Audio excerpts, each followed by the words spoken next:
Welcome to the Operation Valor podcast. I'm Kendall Tenney. It's so good to have you here today. This is where we share stories of men and women who have served our country and faced all sorts of battles on and off the field of service.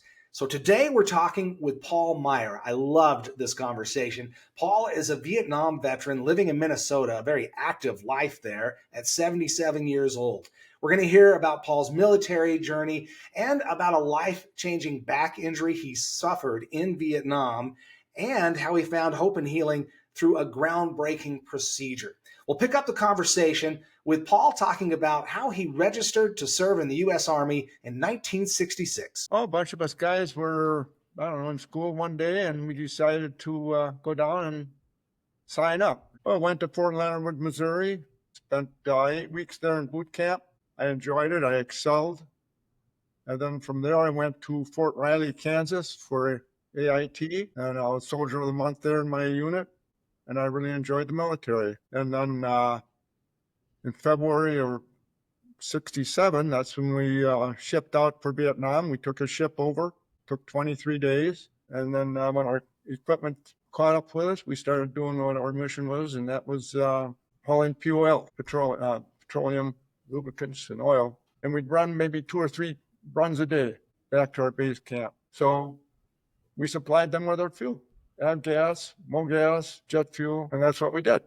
And we did that every day, 7 days a week.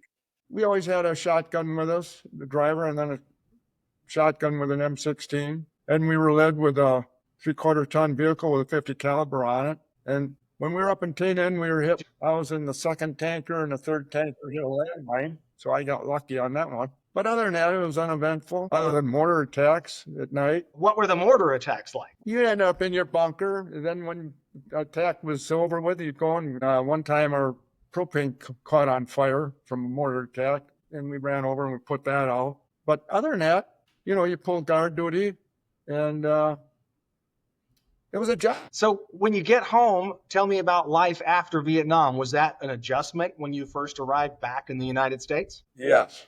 Yeah.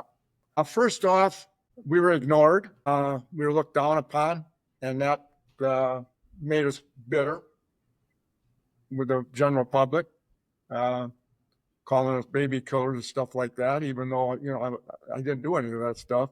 And then a lot of people had the misconception that we were all dopers, and we weren't all like that. A lot of us were dedicated. We wanted to join the service, serve our country, and that's what we did.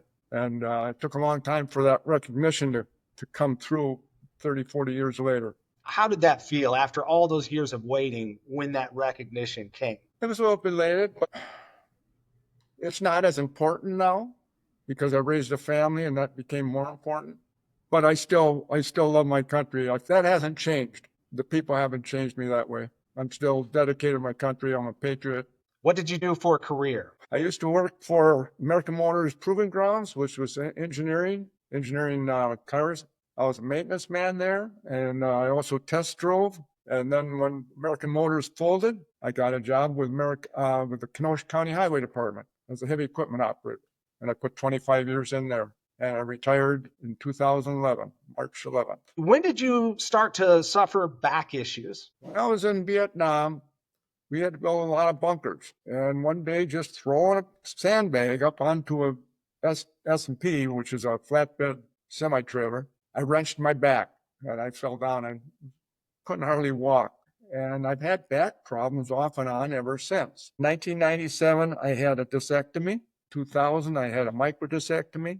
That failed. In 2001, I had another microdiscectomy by the same doctor. That failed. And in 2003, I had a 3-level fusion on my lumbar region. Then in 2011, I had two herniated discs in my neck, cervical region, and I had those fused. And 2 years later, I had another one herniated. So I had that fused to the original 2 up there.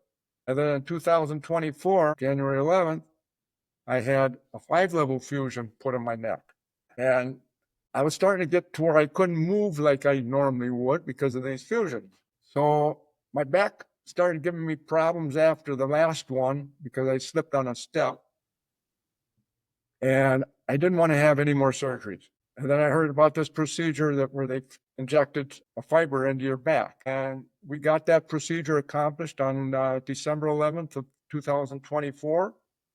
And it's been very successful for me. The procedure is effortless. I mean, you're out for a half hour and you get up from the table and you're ready to walk home. And then first 2 or 3 weeks, you take it easy. And then you gradually work back into your routine. Tell me how different it is compared to December before you had the procedure. What were you able to do and not able to do compared to now? I used to take long bike rides, long walks, cut trees with a chainsaw. I'm talking big trees, 2 or 3 foot diameter trees. And I couldn't do that for the last year. And now I'm back doing my bike rides. I'm talking 3, 4 hours.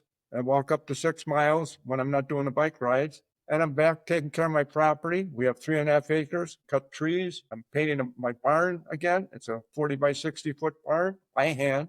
And I'm doing everything I want to do. I don't do it all day long because I'm 77 now, but I'm doing good. That's phenomenal. I think it's great that this has paid off for you, that you're feeling better. Because I imagine for someone as active as you, it's really difficult when you aren't able to do all those activities like bike riding or walking or working on the property. Yeah, you fall into a depression form because you want quality of life, especially now that I'm retired. I want to be able to do things I want to do. And some people like fishing, some people like hunting. I've done all that, but I enjoy taking care of my property and doing what I'm doing here now, and I'm able to do it, and that makes me feel great. Well, Paul, I really do thank you, first of all, for your service, but then for taking the time to talk with me today and tell me your story. And I'm so glad you're feeling better and doing so much better. I feel like there's no limits to what I can do. I love hearing that. Oh yeah, that procedure changed my life. Thanks again to Paul for sharing his story. I really enjoyed talking to him. Another big thank you is to the composers of the song, the theme song that you hear at the beginning and the end of the podcast. That was written by Joe Don Rooney and Jay DeMarcus, just for us. If those names sound familiar, it's because they're with the band Rascal Flatts. We asked them to help us out.